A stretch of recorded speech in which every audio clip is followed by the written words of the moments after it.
Hello friends, welcome to our channel. ഇന്നൊരു travel വ്ളോഗാണ്. ഞങ്ങൾ തൊടുപുഴയ്ക്ക് പോകുക. അപ്പോൾ കട്ടപ്പന തൊട്ട് തൊടുപുഴ വരെയുള്ള വിശേഷങ്ങളാണ് ഇന്നത്തെ വീഡിയോയിൽ. രാവിലെ ഒരു 6:30 ആയപ്പോഴേക്കും ഞങ്ങൾ വീട്ടിൽ നിന്ന് ഇറങ്ങി. തൊടുപുഴയിൽ അമ്പലത്തിൽ പോകണം, പിന്നെ എൻ്റെ വീട്ടിലും പോകണം. ആ ഒരു പ്ലാനിലാണ് ഇറങ്ങിയത്. 6:30 ആയുള്ളത് കൊണ്ട് അത്യാവശ്യം കുറച്ച് മഞ്ഞൊക്കെ ഉണ്ടായിരുന്നു. ചെറിയ ഒരു മൂടിയ കാലാവസ്ഥയായിരുന്നു. മഞ്ഞുണ്ടായിരുന്നു, എന്നാൽ തണുപ്പൊന്നുമില്ലായിരുന്നു, എന്നാൽ ചൂടും ഇല്ലായിരുന്നു. 6:30 സമയമായിട്ടുണ്ടായിരുന്നുള്ളൂ, ചൂടൊക്കെ ആവുന്നതല്ലേ ഉള്ളൂ.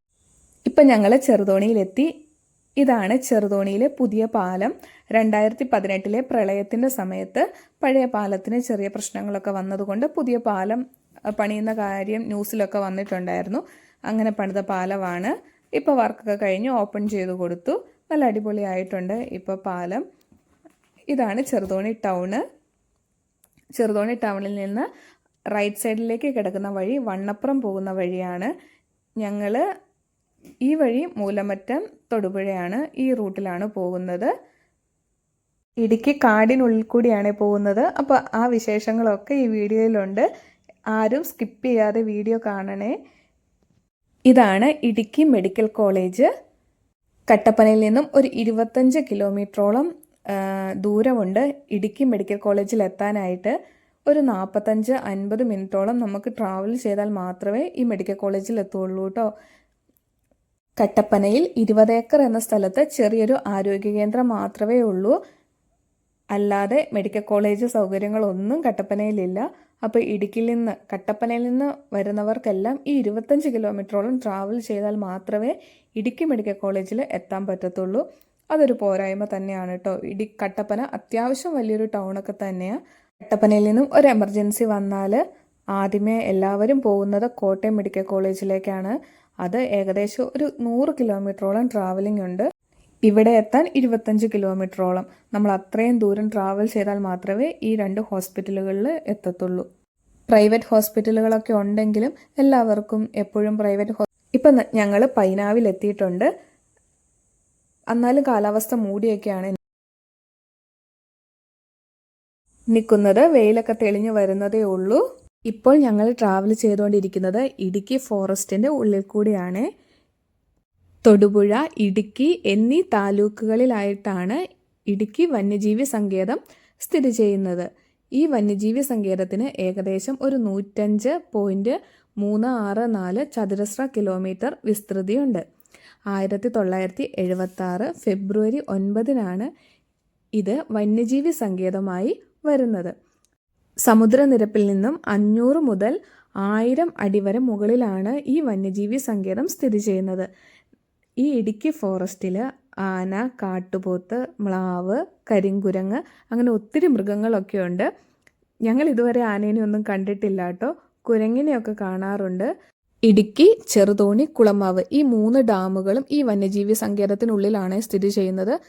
ഇത് നമ്മൾ കുളമാവിന് തൊട്ട് മുമ്പുള്ള ഒരു ജംഗ്ഷനാണ്. ഇവിടെ നിന്ന് സ്ട്രെയിറ്റ് കിടക്കുന്ന തൊടുപുഴയ്ക്കും ഞങ്ങൾ അവിടുന്ന് ടേൺ ചെയ്ത് തിരിഞ്ഞ് കയറി ഇത് ഉപ്പുകുന്നിനും പോകുന്ന വഴിയാണ്. ഈ വഴിയാണ് ഞങ്ങൾ കൂടുതലും പോകുന്നത്. എൻ്റെ വീട്ടിലേക്ക് ഈ വഴി പോകുകയാണെങ്കിൽ പെട്ടെന്ന് എത്താൻ പറ്റും. തൊടുപുഴ ടച്ച് ചെയ്യാതെ എൻ്റെ വീട്ടിലേക്ക് എത്താം. ഇപ്പം ഞങ്ങൾ ഈ വഴിയാണ് പോകുന്നതെങ്കിലും നേരെ വീട്ടിലേക്കല്ല പോകുന്നത്. അമ്പലത്തിലൊക്കെ പോയതിന് ശേഷമാണ് വീട്ടിലേക്ക് പോകുന്നത്. ഈ വഴിയൊക്കെ എത്രമാത്രം ട്രാവൽ ചെയ്തു എന്ന് പറയാൻ പറ്റത്തില്ല കേട്ടോ. എണ്ണിയ തീരത്തില്ല, അതുപോലെ ട്രാവൽ ചെയ്തിട്ടുണ്ട്. ഞങ്ങളിപ്പോൾ കാർ എടുത്തിട്ട് ഒരു 2 വർഷമൊക്കെ ആയിട്ടേ ഉള്ളൂ. അതിനു മുൻപേ ബൈക്കിനായിരുന്നു യാത്ര ചെയ്തുകൊണ്ടിരുന്നത്. ഒരു 2018 തൊട്ട് ഒരു 21-22 ആ കാലഘട്ടം വരെ ഒരു 3-4 വർഷക്കാലം എല്ലാ ശനിയാഴ്ചയും ഞാനും ചേട്ടനും എൻ്റെ വീട്ടിലേക്ക് പോകുമായിരുന്നു. അത് കഴിഞ്ഞ് തിങ്കളാഴ്ച രാവിലെ റിട്ടേൺ പോരുമായിരുന്നു. എന്തു മഴയുണ്ടെങ്കിലും ഞങ്ങൾ പോകുമായിരുന്നു കേട്ടോ. ആ ഒരു സാഹചര്യം അതായിരുന്നു. ചേട്ടനപ്പോൾ ഈ വഴി വന്നപ്പോൾ പറയുകയത് നമ്മൾ എന്തുമാത്രം ഈ വഴിയൊക്കെ ട്രാവൽ ചെയ്തിട്ടുണ്ടെന്ന്. എന്തു മഴയാണെങ്കിലും നനഞ്ഞു കുളിച്ചൊക്കെയാണ് കേട്ടോ വീട്ടിൽ ചെന്നുകൊണ്ടിരുന്നത്. ഈ ടൂറിസ്റ്റുകളൊക്കെ ഒത്തിരി വരുന്ന സ്ഥലമാണ്, കാണാൻ നല്ല ഭംഗിയുള്ള സ്ഥലമാണ്. ഈ ഭാഗത്ത് ഒരമ്പലമൊക്കെ ഉണ്ട്. ആൾതാമസം വളരെ കുറവാണ് ഈ ഒരു ഏരിയയിൽ. കുറച്ചും കൂടെ താഴേക്ക് ചെന്ന് കഴിഞ്ഞാൽ ആൾതാമസമൊക്കെ ഉണ്ട്. ഇവിടെ ഒരു അമ്പലം ഉണ്ട്. ഞങ്ങൾ മീനഭരണി ദിവസമാണ് ഈ പോകുന്നത്. അതുകൊണ്ട് അവിടെ എന്തോ ഉത്സവമൊക്കെ ഉണ്ടെന്ന് തോന്നുന്നു. ഒരു ദേവീക്ഷേത്രമാണ്. ഇതുവരെ ഞങ്ങൾ കയറിയിട്ടൊന്നുമില്ല കേട്ടോ. ഇങ്ങനെ റോഡിൽ കൂടെ പോകുമ്പോൾ കണ്ടിട്ടേ ഉള്ളൂ. ഇപ്പം ഞങ്ങൾ ഉപ്പുകുന്ന് റൂട്ടാണ് സഞ്ചരിച്ചുകൊണ്ടിരിക്കുന്നത്. ഈ വഴി ഉപ്പുകുന്ന്, പെരിങ്ങാശ്ശേരി, കരിമണ്ണൂർ അങ്ങനെയാണ് പോകുന്നത്. ആ ഭാഗത്തുള്ള ആരെങ്കിലുമൊക്കെ വീഡിയോ കാണുന്നുണ്ടോ അറിയത്തില്ല കേട്ടോ. ഇത് ഉപ്പുകുന്ന് വ്യൂ പോയിൻ്റ്. ഒത്തിരി ടൂറിസ്റ്റുകൾ വരുന്ന ഒരു സ്ഥലമാണ്. നല്ല ഭംഗിയുള്ള സ്ഥലമാണ്. മഞ്ഞൊക്കെ ഉണ്ടായിരുന്നെങ്കിൽ അടിപൊളിയാണ്. ഇപ്പം ഞങ്ങൾ രാവിലെ ആയതുകൊണ്ട് ഒത്തിരി ആൾക്കാരൊന്നും അവിടെ ഇല്ലായിരുന്നു. വൈകുന്നേരങ്ങളിലൊക്കെയാണ് കൂടുതലും ആൾക്കാർ വരുന്നത്. കുറച്ച് കയറിപ്പോകാനൊക്കെ ഉണ്ട്. നല്ല രസമുള്ള സ്ഥലമാണ്. ഒരു കൊക്ക പോലെയാണ്. താഴെ മൂലമറ്റമൊക്കെയാണെന്ന് തോന്നുന്നു, കാണാൻ സാധിക്കും. ഇത് കണ്ടോ, കടയൊക്കെ ഉണ്ട്. ഇപ്പോൾ കട തുറന്നിട്ടില്ലായിരുന്നു. ഞങ്ങൾ രാവിലെയല്ലേ വന്നത്. ഒരു 8 മണിയൊക്കെ ആയപ്പോഴേക്കും ഇവിടെ എത്തി. വീട്ടിൽ നിന്ന് വരുമ്പോഴും ഞങ്ങൾ ജസ്റ്റ് ഒന്ന് റിലാക്സ് ചെയ്യുന്ന സ്ഥലമാണ് കേട്ടോ ഇത്. ഒരു 5 മിനിറ്റ് വണ്ടിയൊക്കെ നിർത്തി വെള്ളമൊക്കെ കുടിച്ചിട്ടാണ് പിന്നെ പോയിക്കൊണ്ടിരിക്കുന്നത്. ബൈക്കിന് വരുമ്പോഴും അങ്ങനെയൊക്കെ ആയിരുന്നു. നല്ല ഭംഗിയില്ലേ സ്ഥലങ്ങളൊക്കെ കാണാനായിട്ട്. കണ്ടോ, ശരിക്കും ഒരു കൊക്കയാണ്. നല്ല രസമുണ്ട് കാണാനായിട്ടും. ഇപ്പോൾ പച്ചപ്പൊക്കെ ഉണ്ട്. വേനൽക്കാലത്തും കാണാൻ ഭംഗിയൊക്കെ ഉണ്ട്. ചേട്ടൻ വണ്ടിയിൽ നിന്നൊന്നും ഇറങ്ങിയില്ല. നമുക്ക് പെട്ടെന്ന് ടൗണിൽ എത്തണമായിരുന്നു. അമ്പലത്തിൽ പോകാനായിട്ടാണല്ലോ പോകുന്നത്. അതുകൊണ്ട് ഒത്തിരി നേരമൊന്നും നിന്നില്ല അവിടെ. ഞാൻ ഇറങ്ങി ജസ്റ്റ് ഒരു വീഡിയോ എടുത്തു, പിന്നെ പോന്നു. കണ്ടോ, നല്ല ഭംഗിയുള്ള സ്ഥലമല്ലേ. ഇത് ഒരു ഇറക്കമാണ്. ഇറങ്ങിയാണ് നമ്മൾ ഉടുമ്പന്നൂരിലേക്ക് എത്തുന്നത്. ഈ ഭാഗത്തൊന്നും വീടില്ല. ഇത് കാടിൻ്റെ ഏരിയ തന്നെയാണ്, ഫോറസ്റ്റ് തന്നെയാണ്. ഇവിടം തൊട്ടാണ് കേട്ടോ വീടുകൾ പിന്നെ വന്നു തുടങ്ങിയത്.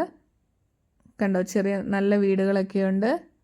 ഇവിടെ നിന്ന് പിന്നെ നമ്മൾ ജനവാസ കേന്ദ്രമായി തുടങ്ങി. എന്നാലും ഒത്തിരി വീടുകളൊന്നുമില്ല. ഒരു 3-4 വീടുകളൊക്കെ ഉണ്ട്. ബസ്സൊക്കെ ഉണ്ട് ഈ വഴിയിൽ. എപ്പോഴും ബസ്സൊന്നുമില്ല. ഈ ഭാഗം വരെ KSRTC ഒക്കെയാണ് വരുന്നത്. പ്രൈവറ്റ് ബസ് കുറച്ച് താഴെ വരെ വരത്തുള്ളൂ. ഒത്തിരി സ്ഥലങ്ങൾക്കിടയിൽ ഒരു വീട്, അങ്ങനെയാണ് കേട്ടോ ഇവിടെ. കൃഷിക്കാരാണ് കൂടുതലും. കാപ്പിയും ഏലവും ഒക്കെ കുറച്ചേ ഉള്ളൂ. ഇപ്പം നമ്മൾ ഉപ്പുകുന്ന് എന്ന സ്ഥലത്തെത്തി. ഇവിടെ സ്കൂളും, ട്രൈബൽ സ്കൂളാണ്. സ്കൂളും ചെറിയൊരു സിറ്റി പോലെയാണ്. പള്ളിയും ഒക്കെ ഉണ്ട്. ചെറിയ പക്ക ഒരു നാട്ടിൻപുറമാണ് കേട്ടോ ഇവിടെ.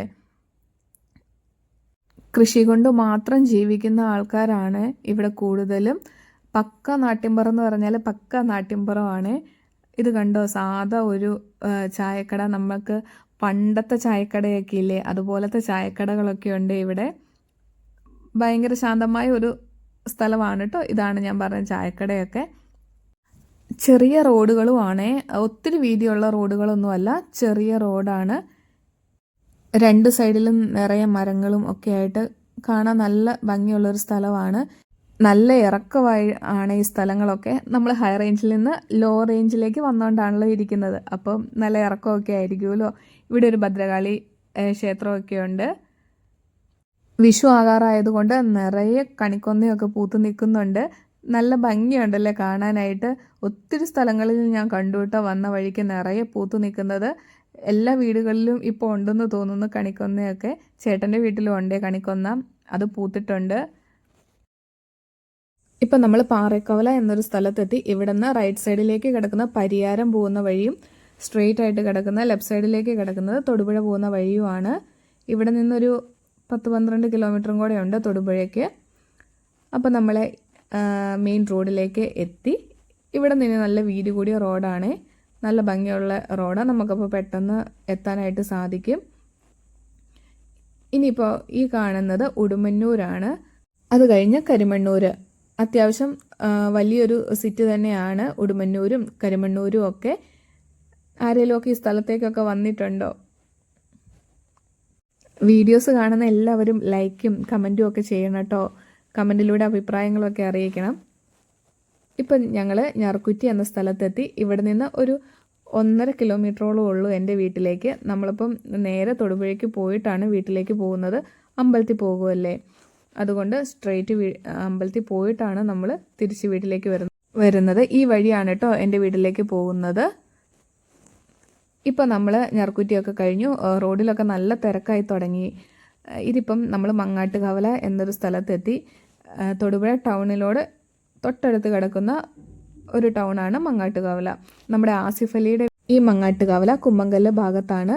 ഇപ്പം നമ്മൾ മങ്ങാട്ടുകവലയിൽ നിന്ന് ബൈപ്പാസ് കയറി മൂവാറ്റുപുഴ റോഡിലേക്കാണ് പോകുന്നത്. ആ വഴിയാണ് നമുക്ക് അമ്പലത്തിൽ പോകേണ്ടത്. തൊടുപുഴ സിറ്റിയിലേക്ക് നമ്മൾ പോകുന്നില്ല. ബൈപ്പാസ് കയറിയാൽ നമുക്ക് പെട്ടെന്ന് എത്താൻ സാധിക്കും. അപ്പോൾ അങ്ങനെ പോകുവാണ്. ഇവിടെയൊക്കെ വന്നു കഴിയുമ്പം വലിയൊരു പട്ടണത്തിൽ വന്ന പോലെയാണ് കേട്ടോ. അത് കട്ടപ്പനയിൽ ജീവിക്കുന്നവർക്ക് അറിയായിരിക്കും. കട്ടപ്പന വലിയൊരു ടൗൺ തന്നെയാണ്. എന്നാലും കട്ടപ്പനയെ താത്തി പറയുകയൊന്നുമല്ല. പക്ഷേ കട്ടപ്പനയെ വെച്ച് നോക്കിയാൽ നമുക്ക് തൊടുപുഴ വന്നു കഴിയുമ്പോൾ വലിയൊരു സിറ്റിയിൽ വന്ന പോലെ ഒരു ഫീലാണ് കേട്ടോ. വലിയ റോഡുകളും നിറയെ കടകളും വണ്ടികളും ഫുൾ തിരക്കും നമുക്ക് ഒത്തിരി മാറ്റങ്ങളുണ്ട് കേട്ടോ. എന്തില്ലാന്ന് പറഞ്ഞാലും കട്ടപ്പനയെ വെച്ച് നോക്കിയാൽ നമുക്ക് തൊടുപുഴ വലിയൊരു സിറ്റി തന്നെയാണ്. ഇപ്പോൾ നമ്മൾ ബൈപ്പാസിൽ കൂടെ പോയിക്കൊണ്ടിരിക്കുന്നത്. ഈ വഴി നേരെ ചെന്ന് ചാടുന്നത് ഷാപ്പുംപടി എന്നൊരു സ്ഥലത്താണ്. വെങ്ങല്ലൂരിന് തൊട്ട് മുമ്പ് ഷാപ്പുംപടി. ഇപ്പോൾ നമ്മൾ അവിടെ എത്താറായിട്ടുണ്ട്. നമ്മുടെ ലാലേട്ടൻ തൊടുപുഴ ഏരിയയിലെ ഷൂട്ടിങ്ങിനും വേറെ പ്രോഗ്രാംസിനൊക്കെ വന്നു കഴിയുമ്പം താമസിക്കുന്ന ഒരു ഹോട്ടലുണ്ട്. ആ റെസിഡൻസി ഞാൻ കാണിച്ചു തരാവേ. വെങ്ങല്ലൂരുള്ള മൂൺലൈറ്റ് റെസിഡൻസിയിലാണ് ലാലേട്ടനൊക്കെ വരുമ്പം സ്റ്റേ ചെയ്യുന്നത്. കൂടുതലും ഫിലിം സ്റ്റാർസൊക്കെ വരുമ്പം ഇവിടെ സ്റ്റേ ചെയ്യുന്നതെന്ന് തോന്നുന്നു.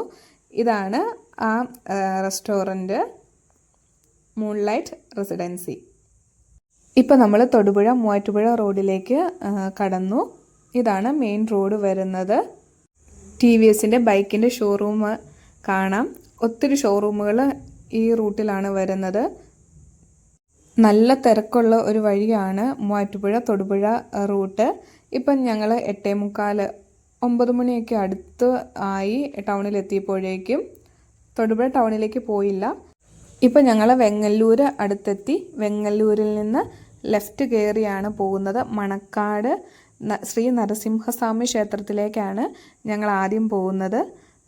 എൻ്റെ അമ്മയുടെ ഫാമിലിയുമായി റിലേറ്റ് ചെയ്ത് കിടക്കുന്ന ഒരമ്പലം ആണ് ശ്രീ നരസിംഹസ്വാമി ക്ഷേത്രം.